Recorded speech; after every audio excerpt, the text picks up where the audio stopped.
আমাদের দাবি একটাই, আপনারা জানেন আওয়ামী ফ্যাসিস্ট সরকার ঢাকাবাসীর জনতার রায়কে উপেক্ষা করে তথাকথিত ফজলুল তাপসকে আমাদের রায় কেড়ে নিয়ে সেই সময় তাপসকে মেয়র ঘোষণা করেছিল।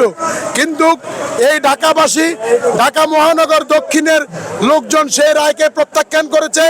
আজকে বাংলাদেশের সর্বোচ্চ আদালত আমাদের নেতা ইশরাক হোসেনকে মেয়র ঘোষণা করেছেন, কিন্তু একটি কুচক্রী মহল ষড়যন্ত্র করে তার সেই রায়কে উপেক্ষা করে আজকে ষড়যন্ত্র করছে এবং তাকে শপথ গ্রহণ করতে দেওয়া হচ্ছে না।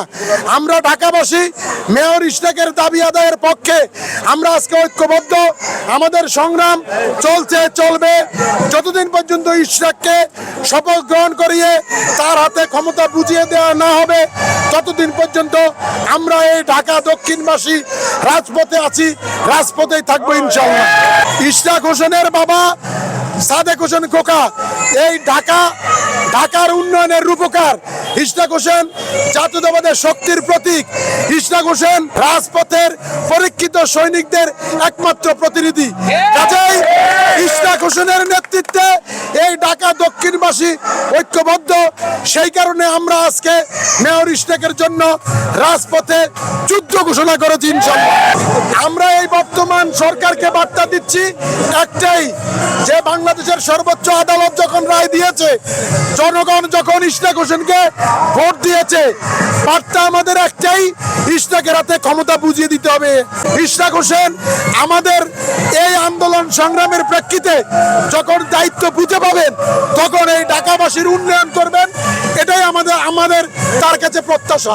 এই আসিফ মাহমুদের প্রশাসক হিসেবে যে নিয়োগ দিয়েছে, আমরা এ প্রত্যাখ্যান করেছি। জনগণ, ঢাকা দক্ষিণের জনগণ রায় দিয়েছে ইশরাকের পক্ষে, জনগণের রায়ের পক্ষে আমরা অবস্থান নিয়েছি এবং সেই রায়কে সম্মান করে ইশরাককে ক্ষমতা বুঝিয়ে দিতে হবে।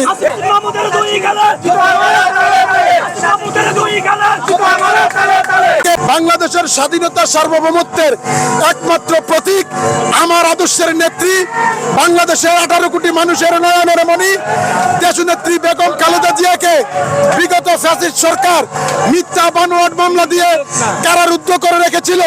কিন্তু বাংলাদেশের জনগণের দোয়ায় দেশনেত্রী বেগম খালেদা জিয়া সুস্থ হয়ে আমাদের মাঝে ফিরে এসেছেন। তারুণ্যের অহংকার বিএনপির ভারপ্রাপ্ত চেয়ারম্যান তারেক রহমান এবং দেশনেত্রী বেগম খালেদা জিয়ার নেতৃত্বে বিএনপি এখনো ঐক্যবদ্ধভাবে কাজ করছে এবং আগামী দিনে এই বিএনপির নেতৃত্বে দেশনেত্রী বেগম খালেদা জিয়া এবং তারুণ্যের অহংকার তারেক রহমানের নেতৃত্বে দল আজ শক্তিশালী এবং সুসংগঠিত।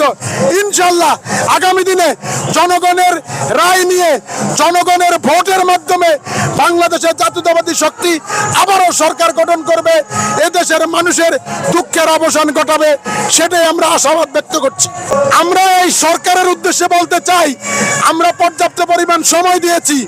আমরা বাংলাদেশের যে সমস্ত প্রয়োজনে সংস্কার প্রয়োজন, আমার নেতা তারুণ্যের অহংকার তারেক রহমান 31 দফার কর্মশালার প্রোগ্রাম করেছে এবং উনি বাংলাদেশের জনগণের পক্ষে অবস্থান নিয়েছে।